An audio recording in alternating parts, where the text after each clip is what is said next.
Berisiknya, tapi nggak tidur lagi juga. Mari kita bangun. Oke, transisi dimulai. 1, 2, 3.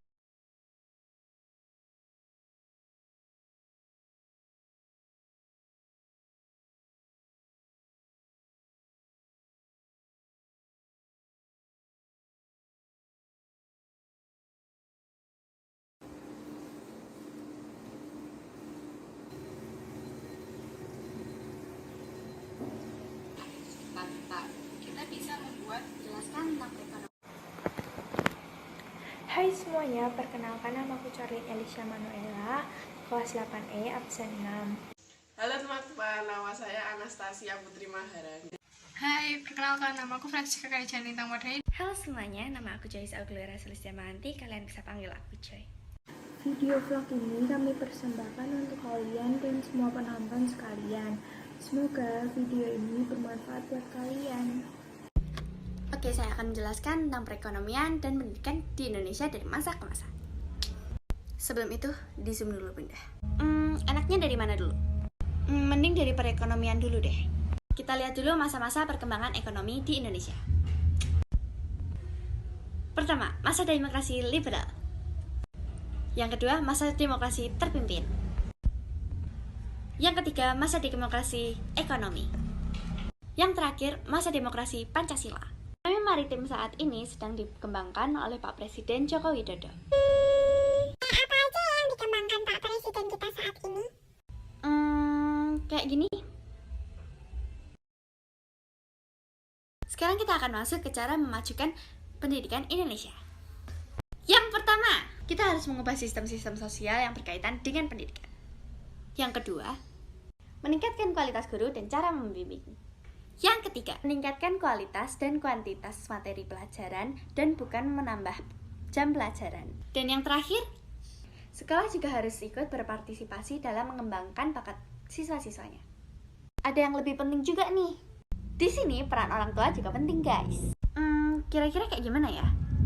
1. Memberikan gizi yang seimbang untuk konsentrasi anak. Kedua, tidak berfokus kepada nilai tetapi fokus kepada potensi anak. Ketiga, menanamkan bahwa anak tidak perlu menggunakan sistem hafal tetapi menggunakan sistem paham materi. Sekarang kita masuk ke materi PKN yuk.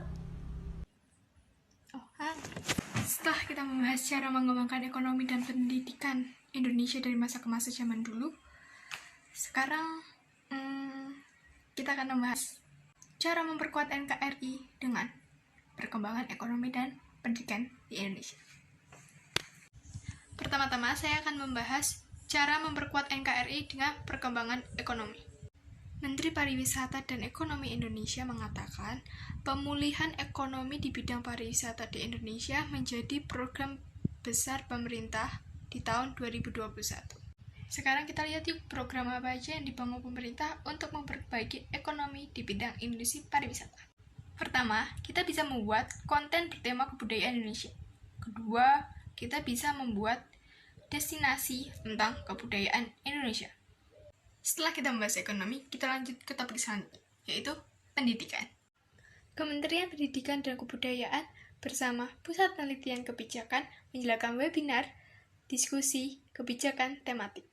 Acara ini diselenggarakan untuk mahasiswa dan pelajar agar bisa memanfaatkan media digital. Menurut Beni Kusuma, ada 4 hal untuk pemanfaatan media digital. Pertama, kita harus menghormati orang lain sebelum kita berkomentar atau merespon sesuatu. Kedua, kita harus menghormati adanya perbedaan. Ketiga, kita harus menjaga konten apa saja yang kita like atau kita ikuti atau kita posting. Keempat, kita harus tetap menjaga attitude kepada orang lain. Sekarang, kalian sudah tahu kan gimana cara memperkuat NKRI dengan mengembangkan ekonomi dan pendidikan di Indonesia? Kalau sudah tahu, sekarang kalian bisa lanjut ke pas selanjutnya, yaitu seni budaya. Hai guys, setelah kalian semua mengetahui cara memperkuat NKRI, sekarang aku akan menambahkan cara memperkuat NKRI melalui bidang musik. Ternyata selain lagu nasional, banyak juga lagu daerah yang dapat memelihara dan juga memperkuat kesatuan negara kita. Contohnya adalah lagu daerah Bapak Tani dari Madura. lagu tersebut mengandung lirik untuk mempersatukan dan juga mempermakmur bangsa kita. Menurut Bapak Mahfud MD, yang unik adalah lagu daerah menimbulkan sifat persaudaraan karena dinyanyikan dan juga disukai oleh banyak masyarakat di banyak daerah. Lagu daerah memang tidak memiliki sifat kebangsaan, namun diterima dan dapat menjadi identitas Indonesia. Bapak Mahfud MD juga menyatakan banyak penyanyi daerah yang dapat memperjelas identitas bangsa di mata dunia.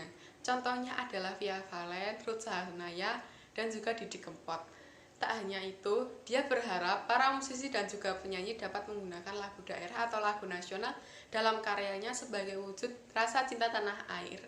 Dan juga berharap agar lagu daerah dan juga lagu nasional dapat memperkuat dan juga memelihara kesatuan dan persatuan Indonesia. Dalam menyanyikan lagu, kita bisa menggunakan alat musik yang ada di sekitar kita. Bahkan kita bisa membuatnya sendiri dengan barang-barang yang ada di sekitar kita. Kita bisa mengganti drum dengan galon air, ember, ataupun baskom. Cara memainkannya juga sama, yaitu dengan cara dipukul, lalu suara seperti drum akan muncul. Alat musik ini memang tidak sebagus drum, tapi jika kita membuatnya dengan kreatif, maka alat musik ini akan menjadi unik dan enak untuk didengar. Maracas juga biasa menjadi pengiring dalam kita bernyanyi. Kita bisa membuat maracas dengan dua alat, yaitu brass dan juga botol kaca. Cara memainkannya juga sama, yaitu dengan cara digoyang, lalu bunyi seperti maracas akan muncul. Maka dari itu, kita sebagai generasi muda harus memiliki semangat untuk memelihara kesatuan dan persatuan Indonesia dengan cara media musik tersebut. Kita bisa menggunakan lagu daerah dan juga lagu nasional untuk melakukan hal ini. Dari sebab itu, kita bisa menggunakan alat-alat di sekitar kita untuk menyanyikan lagu tersebut.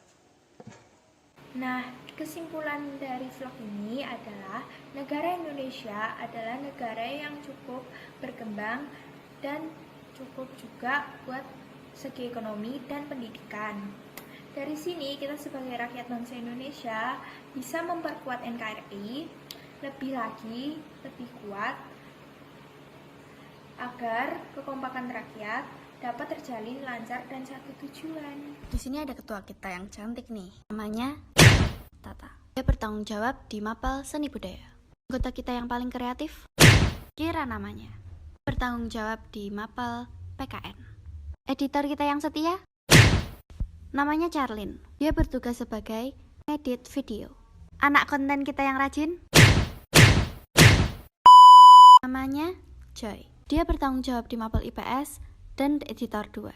That's all untuk video kali ini. Terima kasih bagi kalian yang suka konten-konten kayak ini, kalian bisa subscribe. Dan kalau kalian suka sama video ini, kalian bisa like ya. Terima kasih. Thanks for watching. Bye-bye.